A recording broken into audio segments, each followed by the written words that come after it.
ओम शांति, ओम शांति, ओम शांति, ओम शांति, ओम शांति। ओम शांति।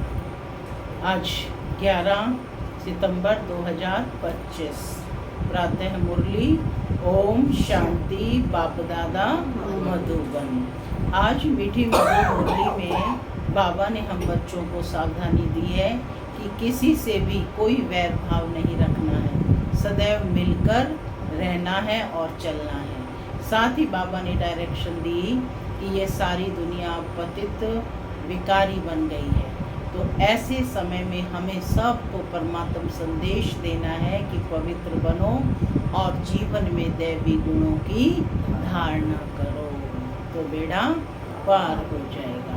सुनते हैं आज के डायरेक्ट ईश्वरीय महावाक्य। ओम शांति। बाबा कहते, मीठे बच्चे, तुम सारी दुनिया के सच्चे सच्चे मित्र हो। तुम्हारी किसी से भी शत्रुता नहीं होनी चाहिए। आज की मुरली से प्रश्न है, तुम रूहानी मिलिट्री हो, तुम्हें बाप का कौन सा डायरेक्शन मिला हुआ है जिसे अमल में लाना है। तुम रूहानी मिलिट्री हो, तुम्हें बाप का कौन सा डायरेक्शन मिला हुआ है जिसे अमल में लाना है। बाबा का क्या डायरेक्शन है?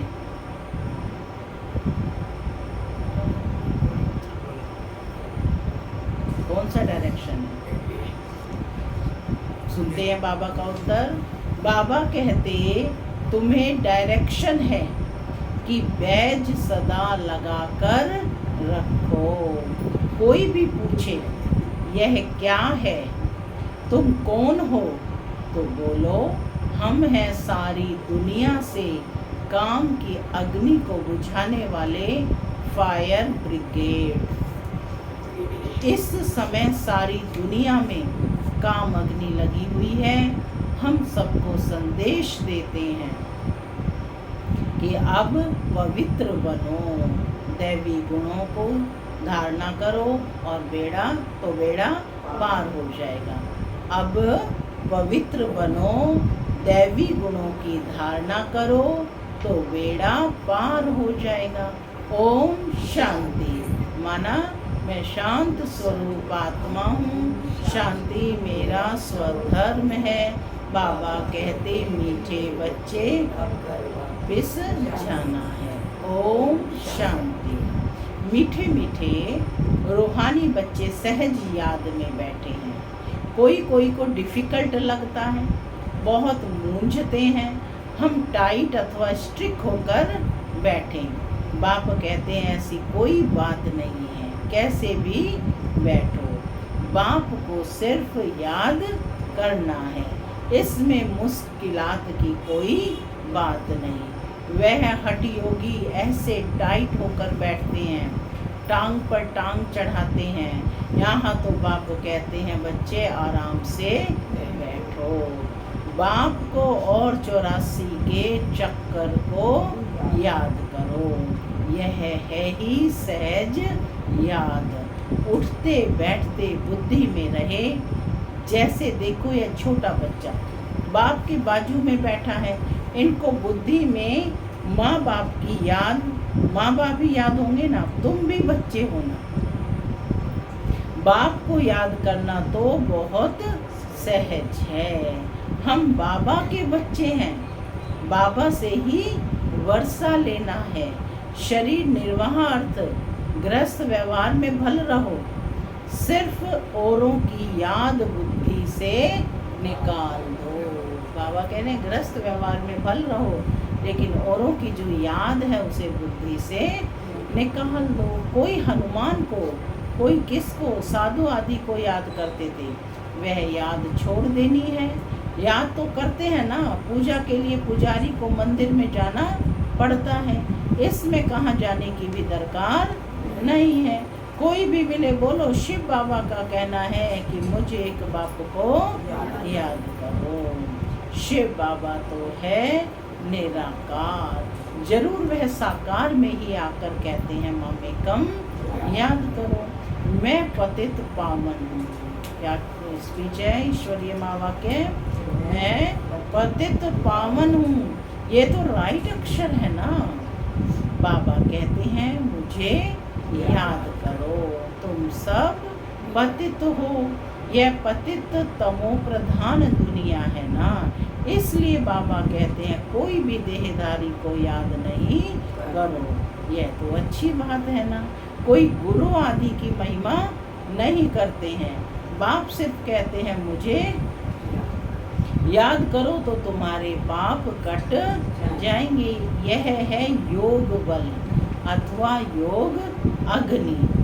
बेहद का बाप तो सच कहते हैं ना। गीता का भगवान निराकार ही है, श्री कृष्ण की बात नहीं।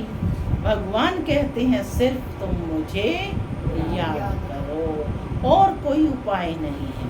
पावन होकर जाने से ऊंच पद पाएंगे, नहीं तो कम पद हो जाएगा। हम तुमको बाप का संदेश देते हैं, मैं संदेशी हूँ। इस समझाने में कोई तकलीफ नहीं है। माताएं अहिल्याएं कुब्जाएं भी ऊंच पद पा सकती हैं, चाहे यहाँ रहने वाले हों, चाहे घर गृहस्थ में रहने वाले हों। ऐसे नहीं कि यहाँ रहने वाले जास्ती याद में रह सकते हैं, ऐसा नहीं है। बाबा कहते हैं बाहर में रहने वाले भी बहुत याद में रह सकते हैं, बहुत सर्विस कर सकते हैं। यहाँ भी बाप से रिफ्रेश होकर फिर जाते हैं तो अंदर में बाबा कहते कितनी खुशी रहनी चाहिए। इस अच्छी दुनिया में तो बाकी थोड़े रोज हैं। फिर चलेंगे श्री कृष्ण पुरी में। श्री कृष्ण के मंदिर को भी सुख धाम कहते हैं। तो बच्चों को अपार खुशी होनी चाहिए। क्या कहा बाबा ने? बच्चों को अपार खुशी होनी चाहिए, जबकि तुम बेहद के बाप के बने हो। तुमको ही स्वर्ग का मालिक बनाया था। तुम भी कहते हो बाबा 5000 वर्ष पहले हम आपसे मिले थे और फिर मिलेंगे। अब बाप को याद करने से माया पर जीत पानी है। अब इस दुख धाम में तो रहना नहीं है। तुम बढ़ते ही हो सुख धाम में जाने के लिए। सबको हिसाब किताब चुप कर वापस घर जाना है। तुम पढ़ते ही हो सुख धाम में जाने के लिए। सबको हिसाब किताब चुप कर वापस जाना है। मैं आया ही हूँ नई दुनिया की स्थापना करने। बाकी सब आत्माएं चली जाएंगी मुक्ति धाम। बाप कहते हैं, डायरेक्ट स्पीच है, बाप कहते हैं मैं कालों का काल हूँ। सबको शरीर से छुड़ाए और आत्माओं को ले जाऊंगा। सब कहते भी हैं हम जल्दी जाएं, यहाँ तो रहने का नहीं है। यह तो पुरानी दुनिया, पुराना शरीर है। अब बाप कहते हैं मैं सबको ले जाऊंगा। कोई मनुष्य कह सकता है ऐसे? नहीं ना, कि मैं सबको ले जाऊंगा, छोड़ूंगा किसको भी नहीं। तुम सबने बुलाया ही है कि हे पतित पावन आओ। भल याद करते रहते हैं परंतु अर्थ कुछ भी नहीं समझते हैं। पतित पावन की कितनी धुन लगाते रहते हैं। फिर कहते हैं रघुपति राघव राजा राम। अब शिव बाबा तो राजा बनते नहीं, राजा ही करते नहीं। उनको राजा राम कहना रॉन्ग हो गया। माला जब सिमरते हैं तो राम राम कहते हैं, उसमें भगवान की याद आती है। भगवान तो है ही शिव। मनुष्यों के नाम बहुत रख दिए हैं, माने भगवान के अलग अलग नाम रख दिए हैं। श्री कृष्ण को भी श्याम सुंदर, वैकुंठनाथ, मक्खन चोर आदि आदि बहुत नाम देते हैं। तुम अभी श्री कृष्ण को मक्खन चोर कहेंगे क्या? कहेंगे क्या? क्या श्री कृष्ण ने कोई मक्खन चुराया? राजा का बच्चा था, उसको क्या आवश्यकता थी। तो बाबा पूछ रहे हैं अब इतनी समझ मिली तो क्या कहेंगे मक्खन चोर हैं? अर्थात नहीं, बिल्कुल नहीं। तुम अभी समझते हो कि भगवान तो एक निराकार है, कोई भी देहधारी को भगवान नहीं कह सकते, ब्रह्मा विष्णु शंकर को भी नहीं कह सकते, तो फिर मनुष्य अपने को भगवान कैसे कह सकते। वैजयंती माला सिर्फ 108 की गाई जाती है। शिव बाबा ने स्वर्ग स्थापन किया, उनके यह मालिक हैं, जरूर उससे पहले उन्होंने यह पुरुषार्थ किया होगा। उसको कहा जाता है कलयुग अंत, सतयुग आदि का संगम युग। बाबा कहते यह है कल्प का संगम युग। मनुष्यों ने फिर युगे युगे कह दिया है, अवतार नाम भी भूल फिर उनको ठिक्कर भीतर में कण कण में कह दिया है।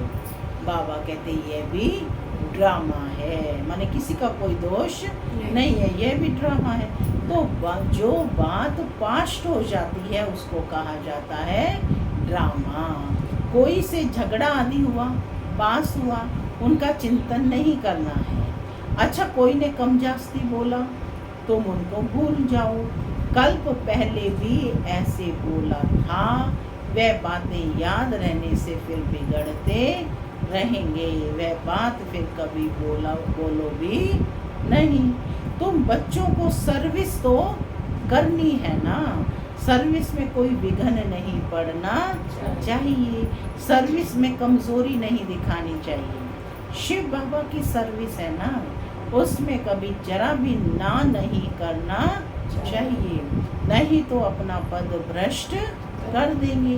बाप के मददगार बने हो तो पूरी मदद देनी है, बाप की सर्विस करने में जरा भी धोखा नहीं देना है, पैगाम सबको पहुंचाना ही है।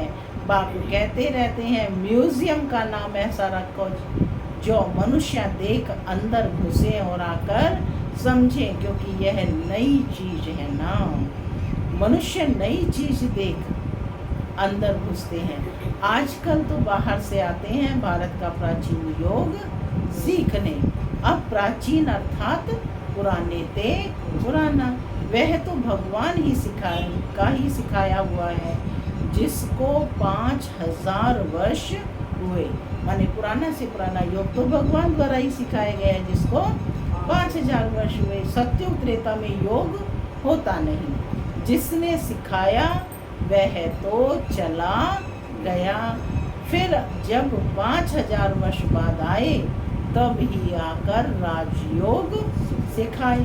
प्राचीन अर्थात 5000 वर्ष पहले भगवान ने सिखाया था, वही भगवान फिर संगम पर ही आकर राजयोग सिखलाएंगे। पहले भी सिखलाया था, अब फिर संगम पर आकर फिर से सिखलाएंगे, जिससे पावन बन सकते हैं।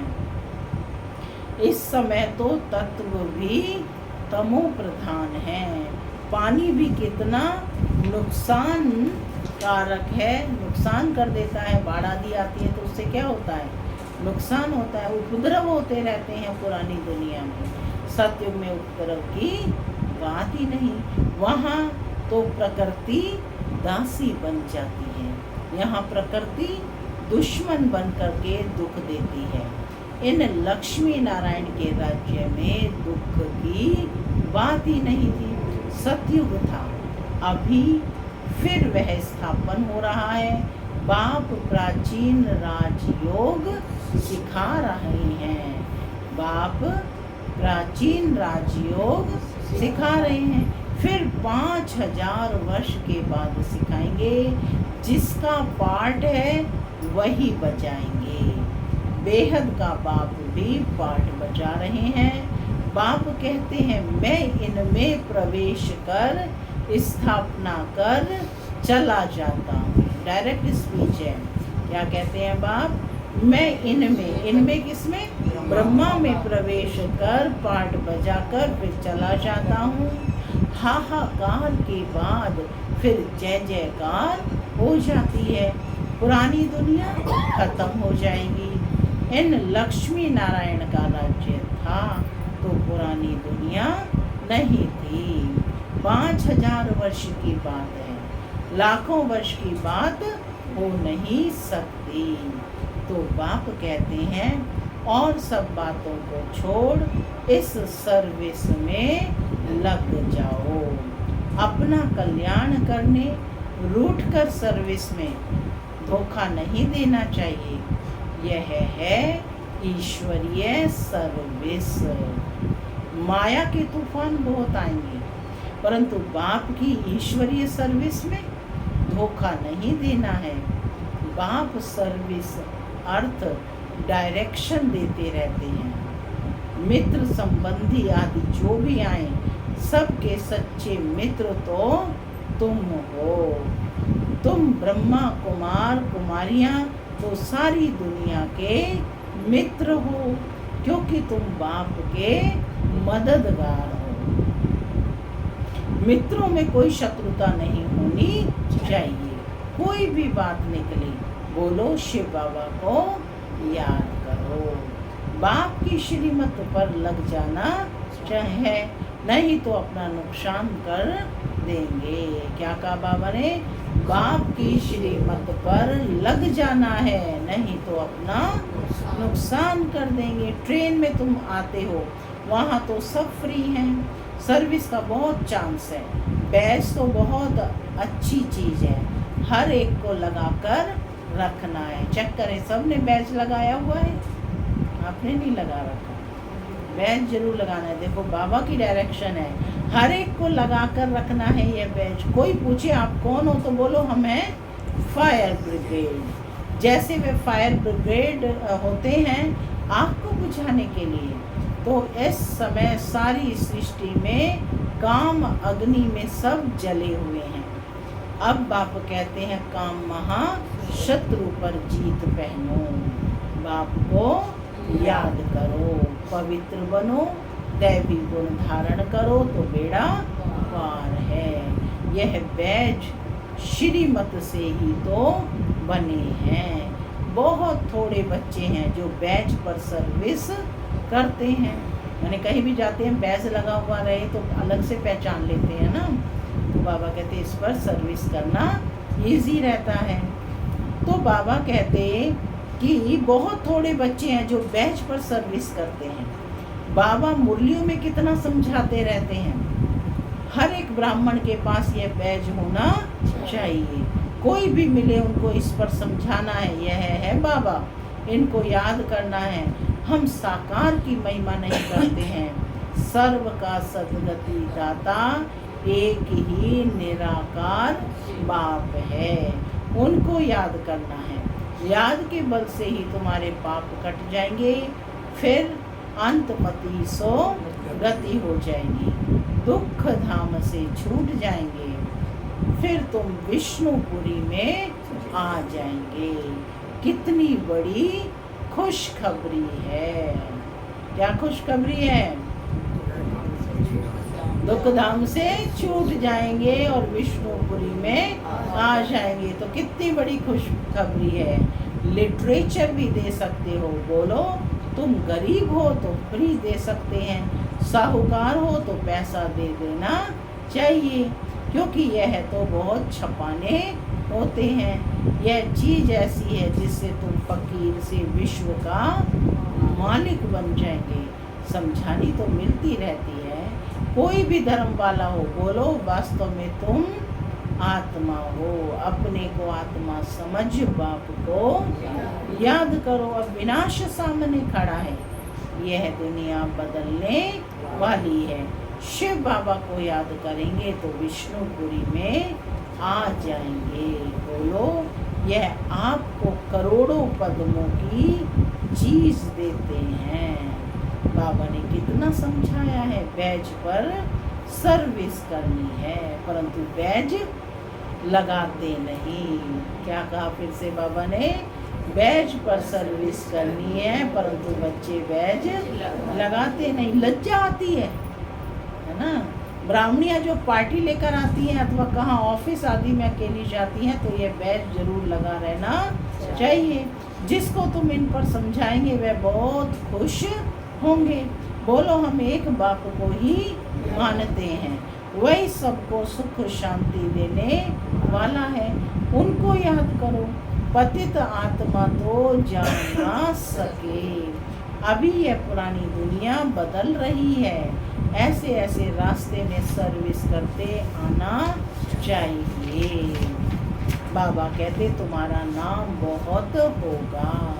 बाबा समझते हैं शायद लज्जा आती है जो बैज पहन सर्विस नहीं करते हैं। एक तो बैज सीढ़ी का चित्र अथवा त्रिमूर्ति गोला और झाड़ का चित्र साथ में हो।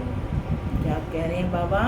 एक तो बैज हो हमेशा, सीढ़ी का चित्र अथवा त्रिमूर्ति गोला और झाड़ का चित्र साथ में हो। आपस में बैठकर एक दो को समझाओ तो सब इकट्ठे हो जाएंगे। छोटी पॉकेट आती है ना प्रदर्शनी की, वो अपने पर्स में हमेशा होनी चाहिए। पूछेंगे ये क्या है? बोलो शिव बाबा इनके द्वारा यह नई दुनिया स्थापन कर रहे हैं। बाप कहते हैं मुझे याद करो, पवित्र बनो, अपवित्र तो वापस जा नहीं सकेंगे। ऐसी मीठी मीठी बातें सुनानी चाहिए तो खुशी से सब सुनेंगे, परंतु कोई की बुद्धि में बैठता ही नहीं है। सेंटर पर क्लास में जाते हो तो भी बैज लगा रहे। मिलिट्री वालों को यहाँ बिल्ला यानी बैज लगा रहता है, उनको कभी लज्जा आती है क्या? हर जगह लगा कर जाएंगे। तुम भी रूहानी मिलिट्री हो ना। क्या टाइटल दिया है बच्चों को बाबा ने आज? दोनों रूहानी मिलिट्री। बाप डायरेक्शन देते हैं फिर अमल में क्यों नहीं लाते? बैज लगा रहे, देखो कितनी बार बाबा बोल चुके हैं, बैज लगा रहे तो शिव बाबा की याद भी रहेगी। हम शिव बाबा के बच्चे हैं। दिन प्रतिदिन सेंटर्स भी खुलते जाएंगे, कोई ना कोई निकल आएंगे। कहेंगे फलाने शहर में आपकी ब्रांच नहीं है, बोलो कोई प्रबंध करें, मकान आदि का निमंत्रण दें तो हम आकर सर्विस कर सकते हैं। हिम्मते बच्चे मददे बाप। बाप तो बच्चों को ही कहेंगे सेंटर खोलो, सर्विस करो। यह सब शिव बाबा की दुकान है। क्या है ये सब सेंटर्स? शिव बाबा की दुकान है ना, बच्चों द्वारा चला रहे हैं। अच्छा, मीठे मीठे सिक्की लदे बच्चों प्रति माता पिता बाप दादा का प्यार और गुड मॉर्निंग रूहानी बाप की बच्चों को नमस्ते। हम रूहानी बच्चों की रूहानी माता पिता बाप दादा को प्यार गुड मॉर्निंग और नमस्ते। नमस्ते सदा रहो हंसते, बनो फरिश्ते, चलो धारणा के लिए मुख्य सार पहला, कभी आपस में रूठकर सर्विस में धोखा नहीं देना है, विघ्न रूप नहीं बनना है, अपनी कमजोरी नहीं दिखानी है, बाप का पूरा पूरा मददगार बनना है। दूसरा, कभी कोई से झगड़ा आदि हुआ, पास हुआ, उनका चिंतन नहीं करना है। कोई ना कोई जास्ती बोला तुम उनको भूल जाओ, कल्प पहले भी ऐसे बोला था, वह बात फिर कभी बोलो भी नहीं। आज का वरदान है, शांति के दूत बन सर्व को शांति का संदेश देने वाले मास्टर शांति शक्ति दाता भव। शांति के दूत बन सर्व को शांति का संदेश देने वाले मास्टर शांति शक्ति दाता भव। आप बच्चे शांति के मैसेंजर, शांति के दूत हो। कहाँ भी रहते सदा अपने को शांति का दूत समझकर चलो। शांति के दूत हैं, शांति का संदेश देने वाले हैं। इससे स्वयं भी शांत स्वरूप शक्तिशाली रहेंगे और दूसरों को भी शांति देते रहेंगे। वह अशांति दें, आप शांति दो। वह आग लगाएं, आप पानी डालो। यही आप शांति के मैसेंजर, मास्टर शांति शक्ति दाता बच्चों का कर्तव्य है। स्लोगन है, जैसे आवाज़ में आना सहज लगता है, वैसे आवाज़ से परे जाना भी सहज हो। अब व्यक्ति इशारे, अब लगन की अग्नि को प्रज्वलित कर योग को ज्वाला रूप बनाओ। योग में सदा लाइट और माइट हाउस की स्थिति का अनुभव करो। ज्ञान है लाइट और योग है माइट। ज्ञान और योग दोनों शक्तियाँ लाइट और माइट संपन्न। इसको कहते हैं मास्टर सर्वशक्तिमान। ऐसी शक्तिशाली आत्माएं किसी भी परिस्थिति को सेकंड में पार कर लेती हैं। ओम शांति।